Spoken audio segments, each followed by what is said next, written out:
Nine here. I'm gonna go ahead and get this stream. Go ahead and get it out of the way right now. Dak Prescott just threw an interception in the end zone. I'm looking at it right now. They're showing the replay. What is he looking at? What the hell is he looking at? It's so.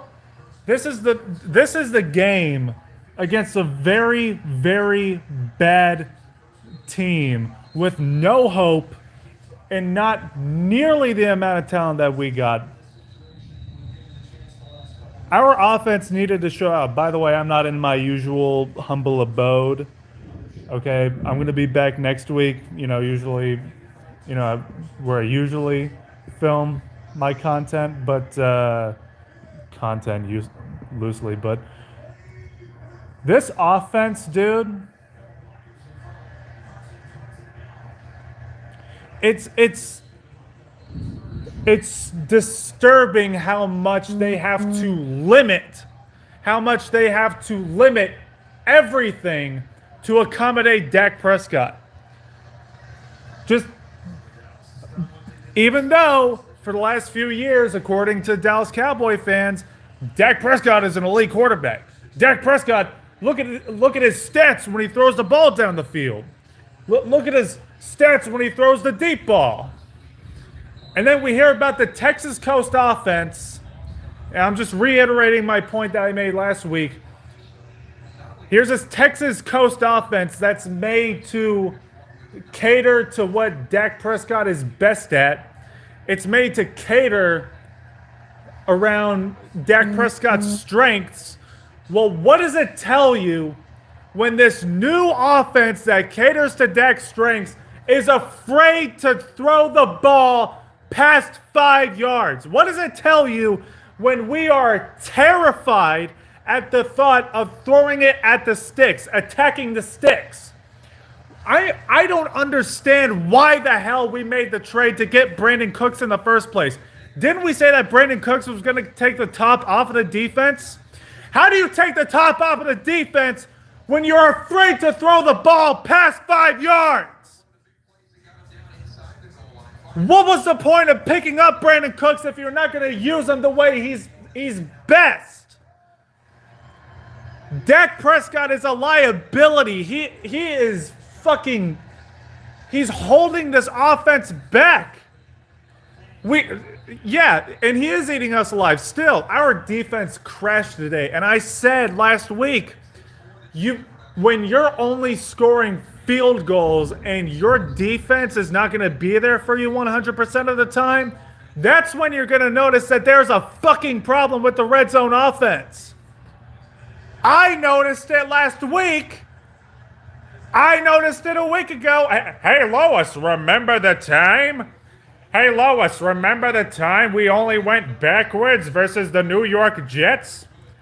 Hey, Lois, remember the time we only went backwards in the red zone versus the New York Giants? And now we're seeing it again, but now people are going to fucking pay attention to it because, oh, well, it's different because we lost the game.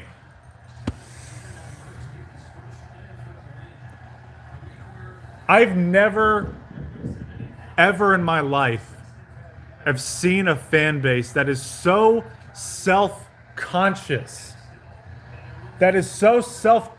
about their own fanhood, that they say if you even dare as criticize, that makes you less of a fan than other people. That makes you less of a fan than anybody else. When you're not loyal if you are not afraid to criticize your team. Only loyal fans do that. That's the only way you can show your loyalty. Exactly, because he's the only one that actually scores in the red zone. Travis Frederick Company, you're absolutely right. It's because he's the only one that can score. What, you thought our $100 million quarterback was going to be able to do that? With the new Texas Coast offense that caters towards his strengths of throwing the ball 5 yards or less because the coaching staff doesn't trust him to throw the ball any further than that. And even then, he still finds a way to make the most brain-dead, idiotic throws. The most brain-dead, most hard-headed reads. The same as last year. The only difference is we're afraid to take shots downfield. But if we only throw the ball 5 yards here, 3 yards here, -2 yards here, as long as we do that, the number will go down a little bit. No more throwing the ball down the field for more than 5 yards so that Dak Prescott isn't a fucking moron and throws it into double coverage and triple coverage again. Well, clearly that's going to happen anyways. And Dak Prescott has had a few lucky drops. He's had a few lucky drops even leading up to this game where Sauce Gardner should have had a pick. I think New York Giant, I think he dropped like a pick 6 at some point. Dak Prescott has gotten lucky, making just the most atrocious reads, even for fucking 5-yard targets. And everybody is limited because of what Dak Prescott is capable of doing, because of what he's best at. So sorry, Brandon Cooks. You're not going to be utilized the way that you're supposed to be. You're just here to, we're going to waste your time, basically. Yeah, it is Dak. Dak is the last piece. And you know what? He's the only one remaining of that, legendary 2016 draft class. He's the only one remaining from that. Get him the fuck... And we're still talking about giving him a contract extension. This guy is going to get a contract extension in the offseason. You know why? Because it doesn't matter how dog shit we're going to look and how fraudulent we're going to look in the postseason once again. No. It's because of his regular season numbers and just how good they look. Hey, you got an above 500 win percentage, so here's a contract extension. We've seen it with Romo. We saw the exact same shit with Romo. I'm gonna post this video in my community tab when it inevitably happens in the offseason. Just give it 5-6 months from now. Watch, it's gonna happen. Even after embarrassing, fraudulent performances like this, he's still gonna get that contract extension. It is bullshit. But this is a complacent franchise. It's a complacent franchise because the fan base is complacent. And nobody's going to, still, even after this, nobody's going to talk about it. Remember the Washington game, week 18, last year? Remember how terrible we looked in that game? Nobody said anything. Nobody said anything. It's just, oh, well, hopefully we get it back together versus the Buccaneers. And it's going to happen again. And now we're going to have to come back to AT&T Stadium after a performance like that. So, 2-0 for the first time since 2015. Well, it's looking pretty 2015-like because Brandon Weeden, Matt Castle, Kellen Moore, the coaching staff back then didn't trust them to throw the ball past 5 yards either. 16-28, the game's officially over now. This is what happens when you put all your eggs in the basket of the defense and relying on Brandon Aubrey to score half of your points for you. But it's smart football. It's smart football. It absolutely was not fun to watch, Matt. Yeah, that's a good point.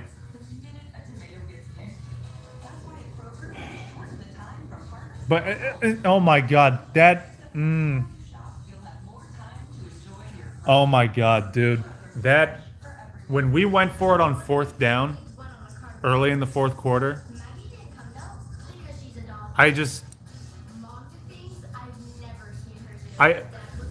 We are scared to attack the end zone. We are scared to throw the ball past 5 yards, even when we're losing, even when it's a crucial moment in the game. Let me just mute these advertisements. In crucial moments of the game, and right before the end of the half as well, when we have to move the ball down the field, we have to efficiently move the ball down the field. They're still too scared. This is a scared offense. And there's nothing creative still. There's absolutely nothing creative about the run concepts either. It's just running the ball up the middle over and over and over and over and over again.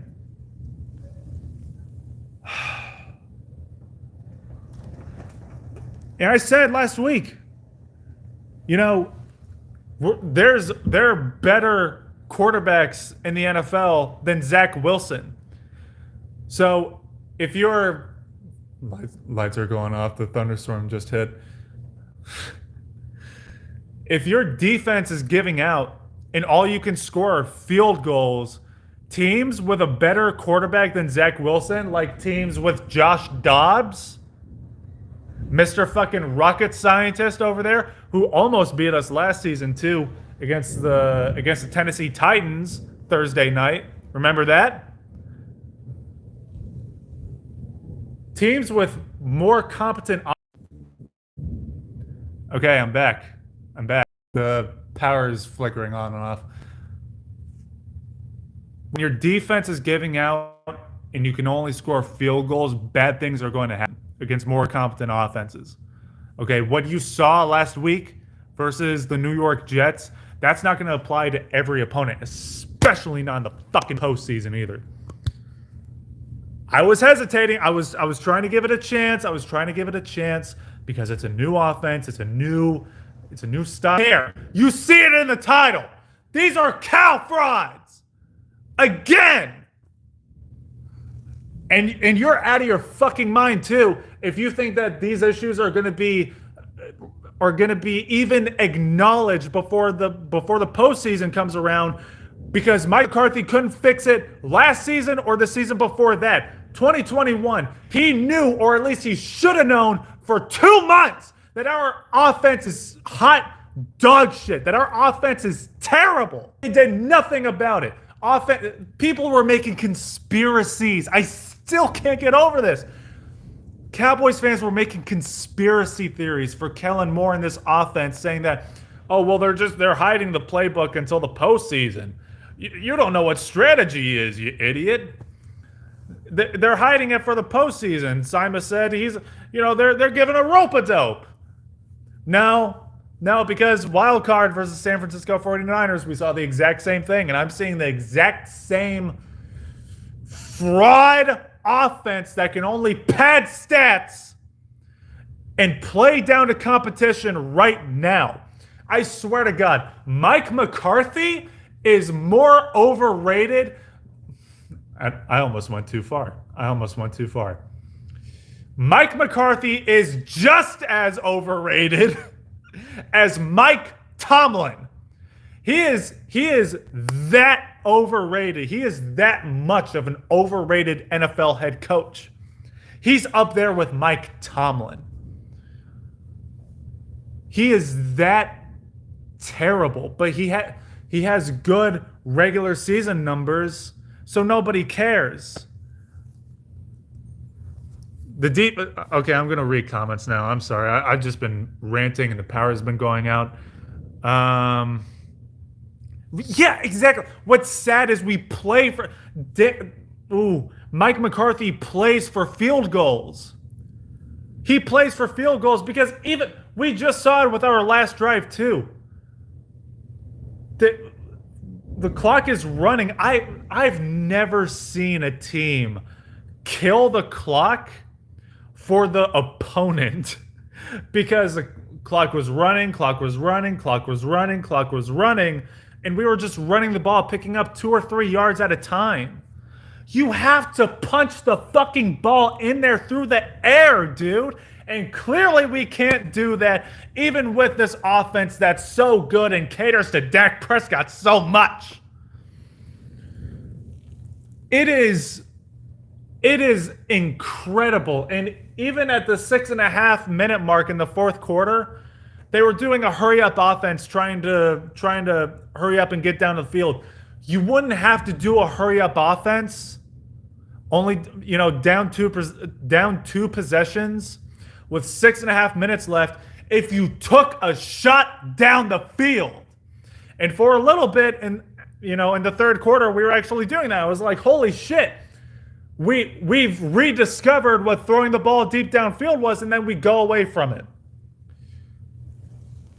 Michael Gallup did not have a bad game today. I will say that. CeeDee Lamb, Brandon Cooks. I mean, everybody just what happened to including Jalen Tolbert and Kevontae Turpin into this offense? I have not seen. The only thing that I like so far about this offense is we're more run-oriented. That's it. The defense fucking fell off completely, but the offense stayed the same from what we've seen the last 2 weeks. That's great. It's absolutely Jason Garrett offense. Even back in 2019, we're getting in the red zone, going backwards. I gave so much credit to Mike McCarthy too these last 2 weeks about how well he was able to, how well disciplined the team was, only for that to crumble the fuck down too. There was absolutely no discipline to this team whatsoever. Fucking Devin Harper got a holding penalty on the punt return, completely erases 60 yards by Kevontae Turpin. One of the very few times that he's actually given us a good return from a punt or a kick also, which is just ridiculous. Jason Garrett offense still continues. Yep. I think the defense just got too cocky and got a taste of reality. Yeah, exactly. The defense took 20 steps back and the offense, it's what I've been crying and complaining about the last 2 weeks. And oh my God, I got into it with somebody, I can't remember if it was this week or the week before. God, what was that about? I can't remember. Let me just read comments. Maybe they'll come back to me. Yep. We are wasting Parsons' career. We're doing it right now. Training camp. Oh, no. You can't say training camp. You can't say training camp. No. You can't say training camp, guys. Guys, you're a fake fan if you grow concern over Dak Prescott's INTs. You're a fake fan. Boo. Boo. You're a fake fan if you point that out or acknowledge it in any way. You're fake. You're less of a fan than I am because I turn a cold shoulder to it. So I'm a better fan than you are. Dude, the O-line is fucking abysmal. Oh my God. I still can't believe they just let that happen too over the offseason. I'm not going to get into it again, but oh my God. This offense is just pitiful. Oh, yeah. I remember what it was. I remember why I got into it, what I got with. Someone that I was talking about with the offensive struggles this week said that, well, of course the offense is going to struggle. You know, it's a new scheme. It's a new offensive coordinator, new play caller. Dak is going to be able to do more at the line of scrimmage. New style offense. You know, it's going to take a while. And also, they didn't get any playing time together over the preseason. I said, well, whose fucking fault is that? Whose fault is that? Patrick Mahomes just won his second ring after his third trip to the Super Bowl, and he's still getting preseason reps. So what is Dak Prescott, the guy that has more to prove than anybody else on this team? What is he doing on the sideline, calling the plays, not even in uniform for this team? And this guy had the gall. He had the audacity to sit back and say, well, Patrick Mahomes lost versus the Detroit Lions, and the Cowboys are 2-0, and Dak Prescott hasn't turned the ball over yet. Patrick Mahomes has 2 rings. That's 2 championship rings for every playoff win that Dak Prescott has, both of which are in the wild card, by the way. Correct me if I'm wrong. You need to win 3 to 4 games in the postseason to complete the quest for 6. Dak Prescott only has 2. Oh, but he beat Tom Brady, so that's got to count for something. Oh, well, just hang the banner, please. Hang the banner for Dak Prescott beating Tom Brady, even though it was against literally the only team in the NFL last year to make the postseason with a losing record, but that doesn't sound as good as, oh, we put Brady in retirement. Fuck you.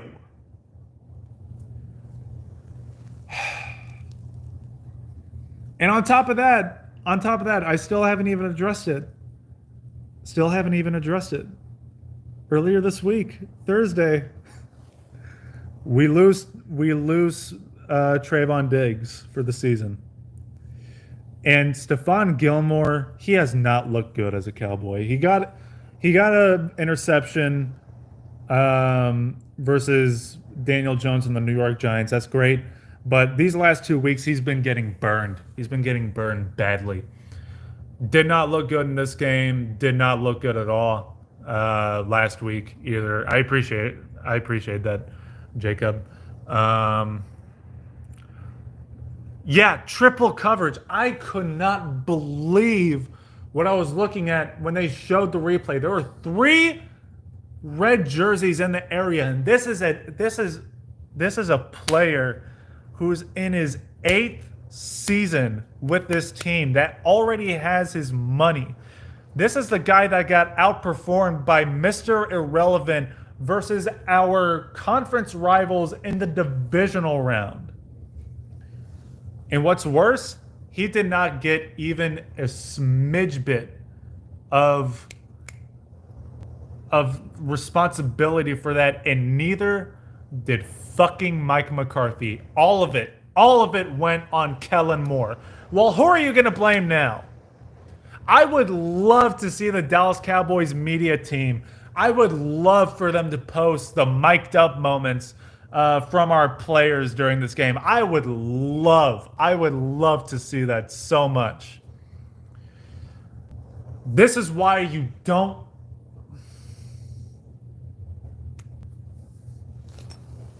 Mike McCarthy is up there with Mike Tomlin for the most overrated head coach in the National Football League right now. They won Super Bowls, but when you look at their track record in the postseason over the last decade, they are frauds. They are frauds. You hire a fraud coach onto a fraud football team, you get performances like this, constantly playing down to competition and just looking like shit at any given moment. Excuse me.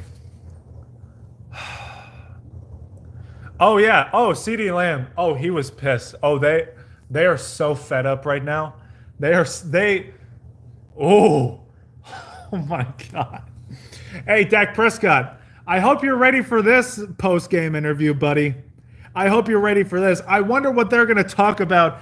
I wonder what they're going to talk about in the post-game interview. I wonder why they're going to talk about that in the post-game interview too. Could it possibly have anything to do with, what you did, limiting the offense to such a degree that they are so scared to attack the sticks and throw the ball anywhere near 10 yards down the field because they don't trust you, and you still manage to find a way to choke the fucking game away. Dak Prescott, you just showed me that you are part of the reason that you are not part. You are 100% the reason why we've been going backwards in the red zone. This whole season so far, the MVP of this team is Brandon Aubrey. And it's nobody else. It's Brandon Aubrey, because Brandon Aubrey has scored more points than anybody else on this team.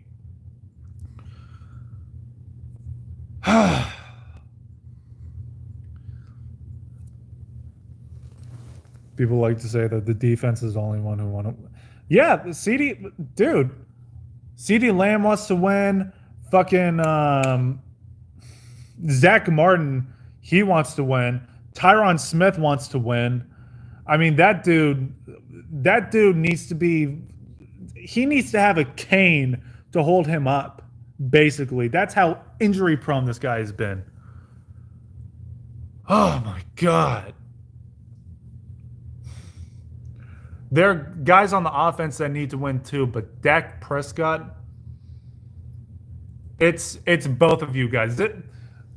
I said going into the season that Dak Prescott and Mike McCarthy, both of your jobs are on the line, or at least they should be on the line. If we are a championship contending team, if we are contenders, if we're champions, if we're on the quest for 6, then we need to hold ourselves to the standard of champions.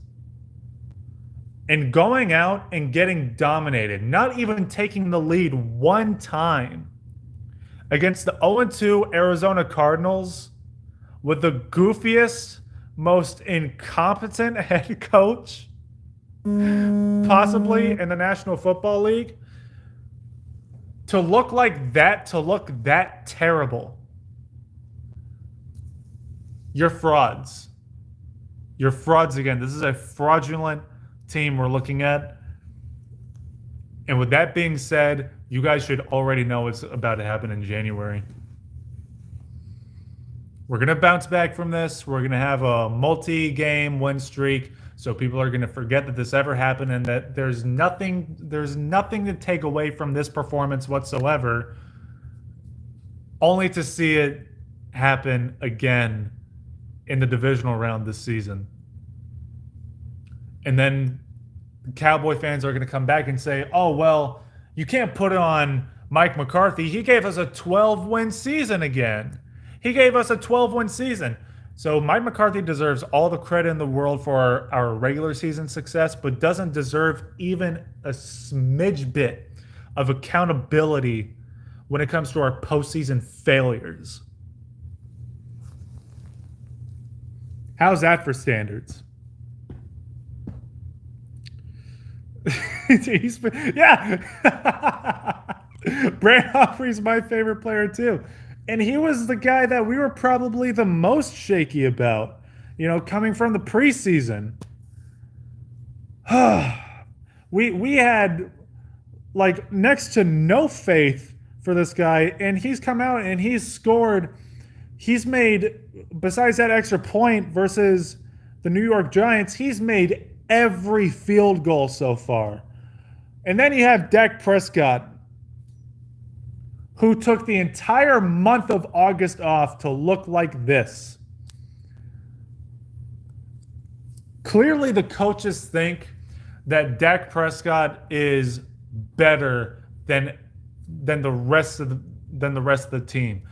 Clearly, in their heads, Dak Prescott jobs is considered safe. Because that's what they're telling me. That's what they told me with him standing on the sideline, not even in uniform, for the preseason. This offense isn't working because it's new and they didn't get time to gel together, and they didn't get any reps in the preseason. Whose fucking fault do you think that is? Oh, absolutely. Please, I'm just gonna pin that. Put him in the Pro Bowl. He deserves it. He deserves it because he scored easily. He scored like half of our points. And this is the new and improved Texas Coast offense. Well, I'm seeing the exact same result as last season, but in the style of Jason Garrett. I'm just gonna sit on this one. And to think about this too. If we would have somehow even won that game, if we would have somehow pulled together a win, nobody would have they would have instantly forgotten about all of our fuck ups in that game, and that's wrong.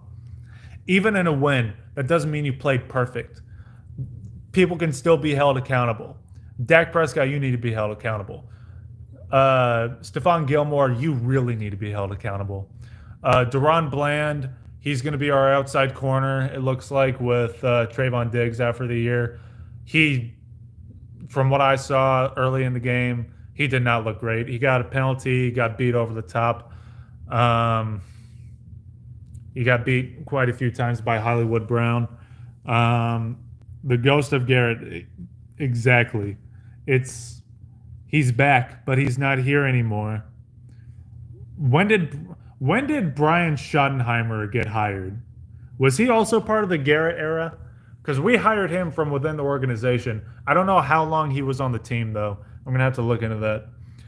But if we hired him post the Jason Garrett era, I think this game really confirms to me. I think that these last few years have really confirmed in my mind that the Joneses have their little fucking decrepit Walt Disney wannabe fingers all over this offense. It's only one line. Okay, I know this guy is. Never mind. But there are some people who unironically say things like that. It's only one loss. You're being a fake fan. Yeah, well, we said the same thing last year and the year before that. And, how did those years turn out, what was the end product of those seasons? Well, I don't want to talk about that, but, we did get 12 wins in the regular season. So, at least the brand looks good. Regular season success, it's not shit, but it makes the brand look good. It makes the logo look good. It gives the illusion that we're a good team. It's identical to the Pittsburgh Steelers over in the AFC. Mike Tomlin doesn't have a single losing season. Hasn't done shit in the postseason for easily the last decade, and you can say the exact same thing about Mike McCarthy. The two fraudulent Mikes in the NFL, two of the most overrated head coaches in the fucking National Football League by a mile, and you're gonna see it tonight too, with the Steelers when they go against the sorry fucking Raiders. I'm sick of the complacency, man. I'm sick of it. And even then, people are still going to look at this and be like, oh, well, the Ravens lost today, dude. The Ravens lost today. Look, we're not the only team that plays down to our competition. Doesn't excuse it. Those other teams have nothing to do with us. They have nothing to do with us. Our quest for 6, it's not reliant on what the other fucking teams in the league are doing. I don't care what the Baltimore Ravens are doing. I don't care what the Buffalo Bills are doing. I don't care what the Eagles or the Chiefs or the whoever else is doing right now. Them being mediocre and them being dog shit does not excuse us being dog shit. I don't care about the Cincinnati Bengals. I'm only a fan of one team. So I don't give a fuck what the other teams are doing. Regular season is about 2 things: seedings and impressions. And we made the most god-awful, most fraudulent impression that we ever could have made today. And y'all had to have seen this coming too. You had to. You had to have seen it coming. Had to. Yeah, me too, Bryn. Me too, Bryn Johnson. Yeah. Yeah, I mean, Travis Frederick Company, there you go. Losing one or two games, every team does that. I'm not saying that we have to win convincingly by 50 points every game. I'm not saying that we have to blow out every team. I'm not saying that we have to win every game because yeah, it's the NFL. Sometimes the team you're playing against, they just want and sometimes the game just means more to them than it means to you. It happens. Okay, genuine upsets do happen. The problem arises when the upset happens more as a result of your incompetence as a team and you being a fucking fraud. When it has more to do with that than that team wanting it more, that's a problem. And that's been happening to us big time over the last 3 years. Easily. It's been, dude. There's been an exclamation point at the end of it. There's been an exclamation mark at the end of it the last 3 years. It's been going on the last 28 years. The longest drought in franchise history. Nobody gives a fuck. Anyways, this has been going on for about 37 minutes. I'm going to go ahead and cut it here. This is going to take all day to upload. Thank you guys for tuning in. Thank you guys for commenting and whatever. I think I disagree. I think they're going to win probably the next two games, but they're still frauds. Even if they win the rest of even if they win the rest of the regular season games left this season, if they still look like that, if they still look like frauds, and we won only because Brandon Aubrey scored half of our points, they're frauds. They're frauds. Yeah, I appreciate you, Jacob. I appreciate you. You've been around for a while. I'll see you guys next week, I suppose. We'll see what happens in the bounce back game. That's usually where we put up 50. We put up a 50 burger, and then, just pretend that this game never happened. Just sweep it under the rug. Can't wait to see it. I'll see you guys next time. Go Cowboys. In peace.